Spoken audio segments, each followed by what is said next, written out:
hope that you are well. Thank you for joining me today on the brand new Newton Abbott YouTube channel. We're here today for a very special story time. We're going to be reading Treasure Island. But first, I'd like to tell you a bit about the reading scheme that inspired this story time. So, BookTrack, you might have heard of it before, but we've just launched a new virtual version.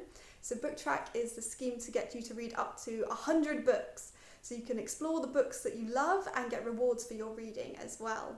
So you will become a pirate, and as you're telling us about the books that you like, so we can suggest more for you, you will adventure across the high seas, reaching different kinds of islands with different inhabitants.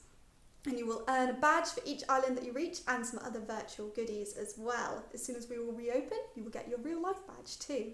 So you only need to read 10 books to reach your first island, and you might be well on your way in that with lockdown already. So if you are interested in signing up for that, please give us an email and we can give you a bunch more information.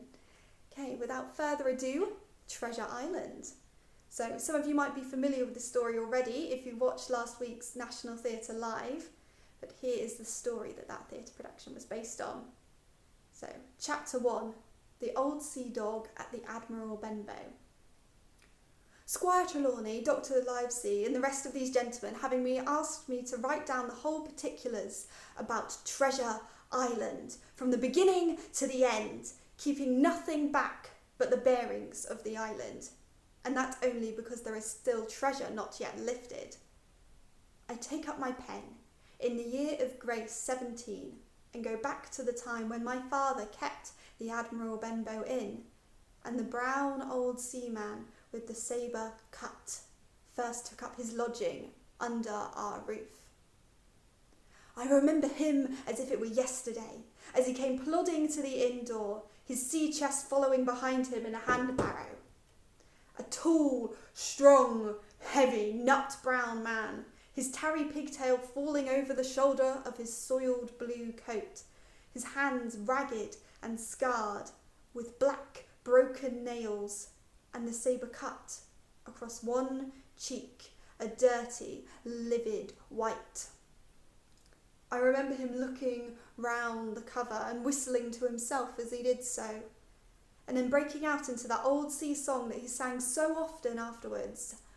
15 men on the dead man's chest, yo-ho-ho, and a bottle of rum. In that high, tottering voice that seemed to have been tuned and broken at the capstan bars. Then he rapped on the door with a bit of stick like a handspike that he carried. And when my father appeared, called roughly for a glass of rum. This, when it was brought to him, he drank slowly, like a connoisseur, lingering on the taste and still looking about him at the cliffs and up at our signboard. This is a handy cove, he says at length, and a pleasant situated grog shop. Much company, mate? My father told him no, very little company, more was the pity. Well then, said he, this is the berth for me. Here you, matey, he cried to the man who trundled the barrow. Bring up alongside and help me up my chest. I'll stay here a bit, he continued. I'm a plain man. Rum and bacon and eggs is what I want. And that head up there for the watch ships off. What you might call me? You might call me Captain. Oh, I see what you're at. There. And he threw down 3 or 4 gold pieces on the threshold. You can tell me when I've worked through that, he says, looking as fierce as a commander.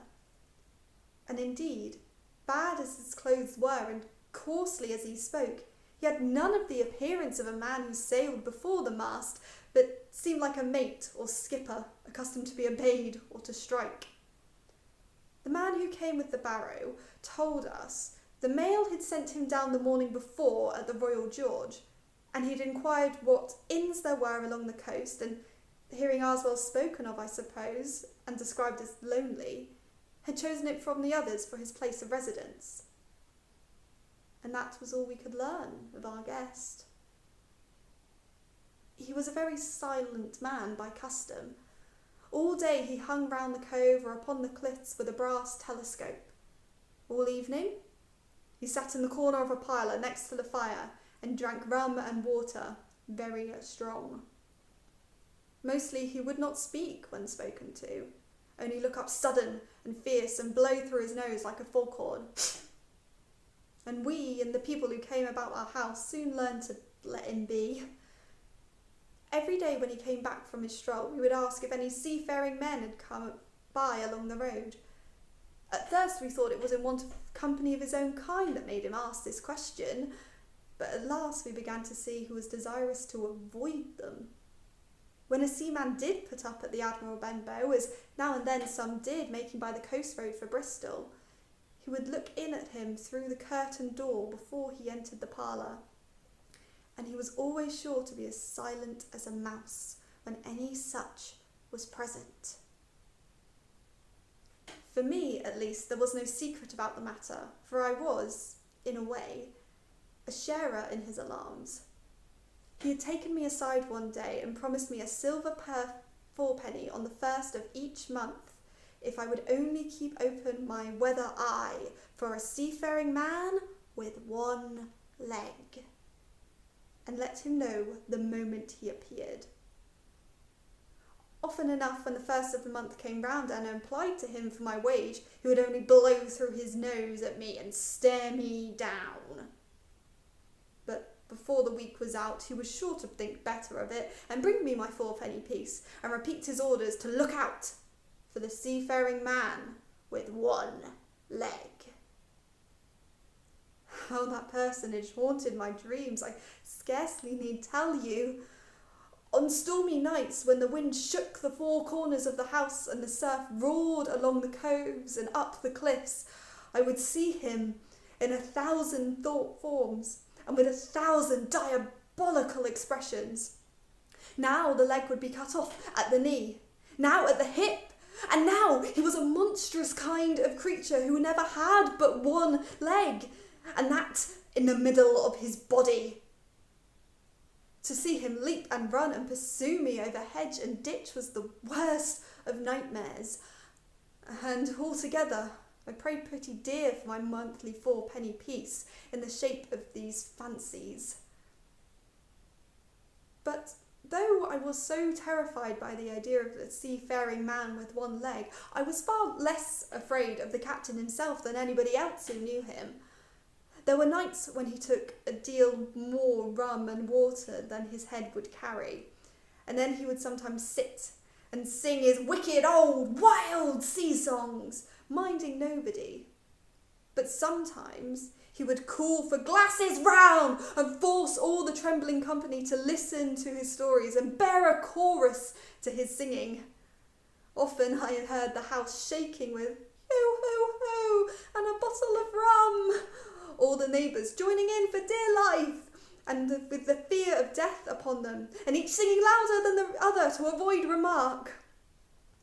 For in these fits he was the most overriding companion I have ever known. He would slap his hand on the table for silence, or he would fly up in a passion of anger at a question, or sometimes because none was put, and so he judged the company was not following his story. Nor would he allow anyone to leave the inn till he had drunk himself sleepy and reeled off to bed. His stories were what frightened people worst of all.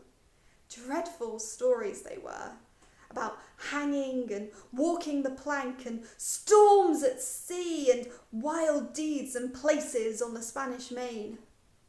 By his own account, he must have lived his life among some of the wickedest men that God ever allowed upon the sea, and the language in which he told these stories shocked our plain country people almost as much as the crimes he described.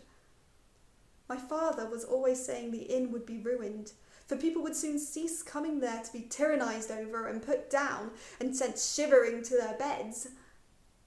But I really believed he did us good. People were frightened at the time, but on looking back, they rather liked it. It was fine excitement for a quiet country life, and there was even a party of the younger men who pretended to admire him, calling him a true sea dog and a real old salt and such names, saying that was the sort of man that made England terrible at sea. In one way, indeed, he bade fair to ruin us, for he kept on staying week after week, and at last month after month, so that all the money had been long exhausted. And still, my father never plucked up the heart to insist on having more.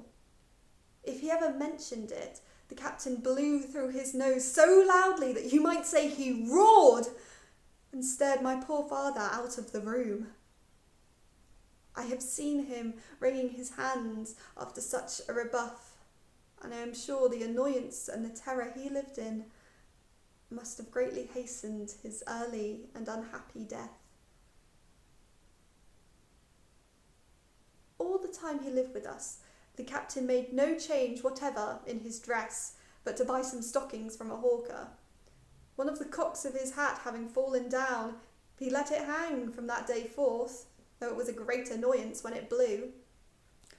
I remember the appearance of his coat, which he patched himself upstairs in his room, and which before the end was nothing but patches.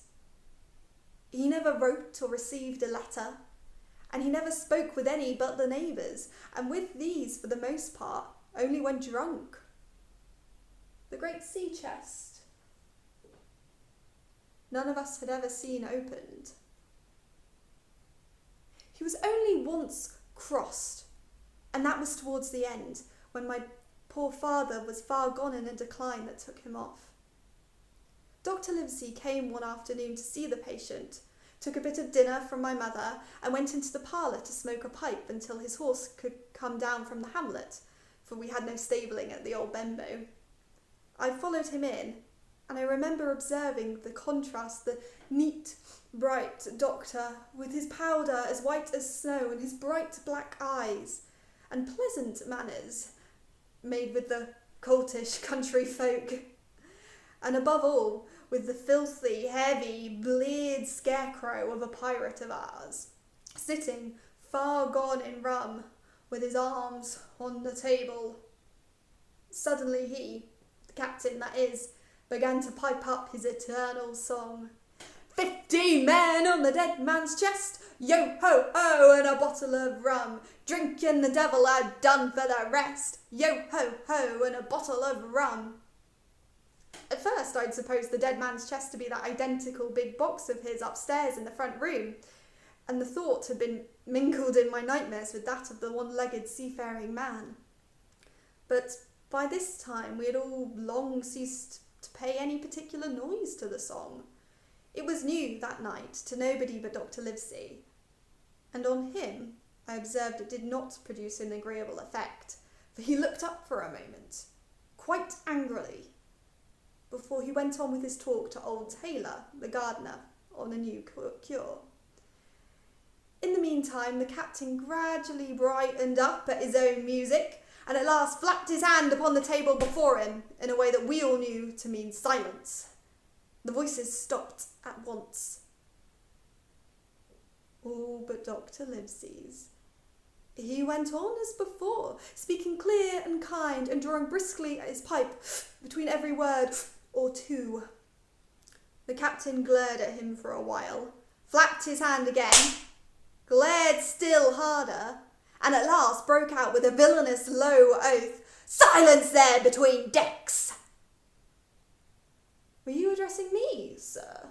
says the doctor, and when the ruffian had told him with another oath that this was so, "I have one thing to say to you, sir," replies the doctor, "that if you keep on drinking rum, the world will soon be quit of a very dirty scoundrel."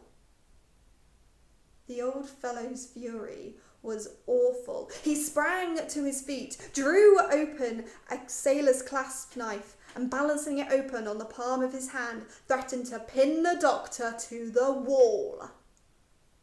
The doctor never so much as moved. He spoke to him as before, over his shoulder, and in the same tone of voice, rather high, so that all the room might hear, but perfectly calm and steady.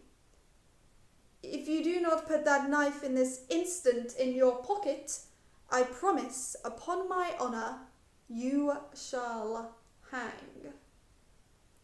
Then followed a battle of looks between them. But the captain Sue knuckled under, put up his weapon, and resumed his seat, grumbling like a beaten dog. "And now, sir," continued the doctor, "since I now know there's such a fellow in my district, you may count I'll have an eye upon you day and night.